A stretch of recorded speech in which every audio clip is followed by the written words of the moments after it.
Welcome and thank you for joining us. We appreciate you selecting an original effect from Ronjo.com. Please take a moment to familiarize yourself with all the parts that are included. We will learn step by step on how to perform your effect and make it simple to understand. We hope all the tips and nuances will help you perform your magic proficiently. So now let's begin. Today we're going to learn Emojination, and thank you for selecting Emojination. This is a fun card mentalism effect that has a lot of comedy and a lot of audience participation. I just want to make a mention that this is probably one of the only magic tricks that I really want you to perform more than once to an audience. Most magic tricks you can never repeat twice, but this one, I am telling you, you'll have more fun if you constantly have the audience select the cards over and over again, because there's so many outs on the effect that you'll have no problem taking an applause. So, for now, I'd like you to get familiar with the cards. We have a circle, that's a happy face, that's position 1. We have a pile of ice cream, that's considered number 2. We have some money. There are 3 packets of money. And we have a heart. There's 4 valves to the heart. And thumbs up using 5 fingers. There's a reason why I'm saying it this way, because I magically marked the cards in a phonetic order. The first position is right here. The second position, the third, fourth, and 5th. It's like a staircase. The outside diamonds, the first position for number 1, which is your circle, is down jogged inside those 2 circles. You'll see it. It's in a down position. Same thing with the second position and the third, fourth, and 5th. We've marked them in diagonal corners, so no matter which way you turn the deck, they'll be marked. Now the fun begins. When you're performing this and you know that they're marked, don't stare at the markings. I just want you to glance. The markings will jump at you like a big light bulb. Do not worry about it. You will find it. I want you to take a look and glance at the markings and get really familiar and comfortable with them. Then when you're performing, you won't be noticed if you are glancing at the marked cards. You have 2 identical sets to work with. Both sets are exactly the same. Included are 10 cards, 2 of each. You then ask the spectator to just select a stack. You then tell them to mix up the stack. And then you ask them to actually select any card they want. But before they select it, you are going to make a prediction with your selection of cards. And you have 5 cards. The first card that you pick, and just to candidly just tell you, sometimes I do a cold read. I look at the spectator and I go, what would they really want to pick as their first choice? Now the instructions tell you to stick to the smiley face first. I highly recommend that until you get very comfortable with performing this. Then once you get comfortable, go ahead and explore and have fun changing the first card down on the table. So for now, for the instructional video, we are going to use the smiley face as my first card down. Now you're going to ask the spectator to select any card they want.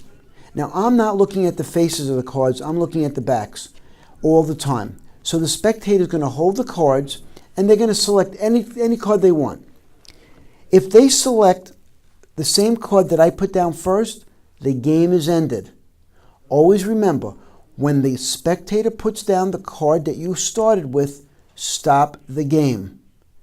That's when you reveal the prediction.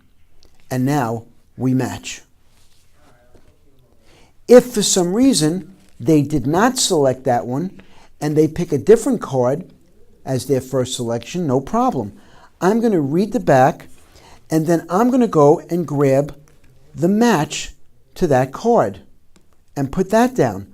Now I'm going to ask them to select another card.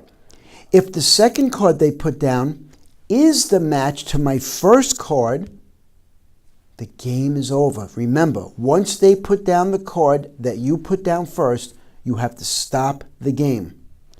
Now you ask them to place their cards down and pick up the 2 cards from the table. They're going to hold their cards and you're going to hold your cards. You're now going to make a sarcastic comment and say, wow, I know why you're smiling. Because you have all the money.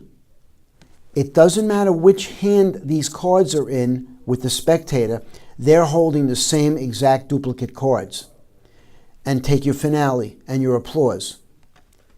Let's try it with a different scenario.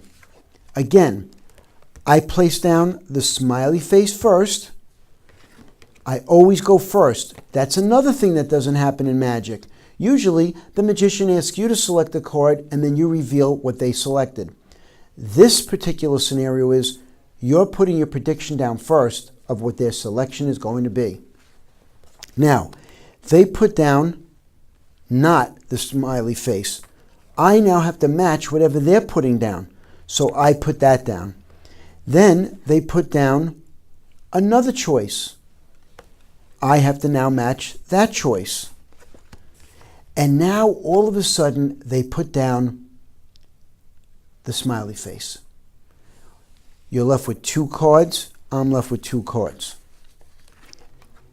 Once they put down the card that I started with first, the game is over. You now ask them to pick up the 3 cards and look at them, and you're going to hold 3 cards and look at them. And you could match exactly what's in their hand. Or you can take a pause and go, wait a minute, that leaves us with 2 cards. Wow. Number 2, ice cream and hands, and I have a number 2 and ice cream, and end the trick. If you want to match what's on the table, that's up to you. That's another out. Like I mentioned before, there are so many outs to this performance. That's what makes it fun to do it over and over again. Every outcome is different, and the audience has no clue on how this is done. So the key important thing to remember is once the spectator puts down what you put down first, you have to freeze and stop the game and figure out how you want the outcome to be. Whether it's the 2 cards that are not used and they match, or the 3 cards on the table that match. Now they're not in the same order. So if you want to make them in the same order, this next move will make life real easy. As they're gathering up their cards, you're going to take the bottom card off and explain to them and use it as a pointer and say, I'd like you to help me out by taking your cards one at a time and flipping over. What I have just done is something called a bottom deal. I took the card off and I moved my hands left and right, and you never see me take it from the bottom. Watch this in slow motion. Please take the cards, lift them up. Somebody's going to grab them. As they grab them, you're already separated. There's no way they can remember if this came from here or here. If you want to get casual, you can place it on top and say, listen, I would like you to flip over 1 card at a time and see if we match. I go first. Boom. They go. I go second. Boom. They go. I go third. And boom. They go. And we're a match. So not only did you match what's on the table, but you also match what's in their hands. It's a perfect effect, comedy, mentalism, and magic all wrapped into one. It's Emojination. I hope you enjoy the trick as much as I enjoy performing it. The more you use it, the better you will get at it. If you have any questions, feel free to call or write info@ronjo.com. Thank you for supporting and selecting an original effect from Ronjo.com. If you're ever in New York, please visit Ronjo's Magic and Costumes, a real magic shop. Until next time, remember, always be passionate about your performance.